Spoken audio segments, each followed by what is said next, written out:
Ibang palagay, malaya ba tayo mga Pilipino? Hindi tayo malaya pagkat hawak tayo ng mga dinastiya, ng mga magnanakaw na nakaupo sa gobyerno. Tunay tayong malaya, dapat ang ating mga inihalal ay naglilingkod sa taong bayan at ginagampanan ang duty na dapat ay para sa kanila. Hanggang ngayon, tayo ay alipin ng mga magnanakaw na ito. Kaya kailangan tayo ay manindigan, patuloy na lumaban at gumising sa bangungot na ating kinahantungan. Kailangan tayo maging mulat at sa mga mulat, kailangan yung gisingin ang mga tulog para tayo ay tunay na maging malaya. Bukas po, araw ng kalayaan. Anong pwede natin gawin para ipakita natin na meron tayong pagkakaisa maski wala tayong kalayaan?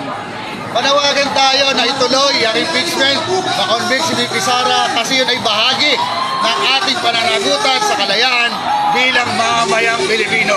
Magkaisa tayo at tumindig para sa tama, para sa accountability. At higit sa lahat, i-honor natin ang ating mga bayani na nag-alay ng buhay para sa kalayaan ng ating bayan. Mabuhay ka po, Bigan Senator David De Angelo, para po sa kalayaan ng bansang Pilipinas mula sa dinastiya at sa mga korap na mga leaders natin, especially yung 18 senators na mga hinayupak sila. Tayo ng mga korap! Salamat po!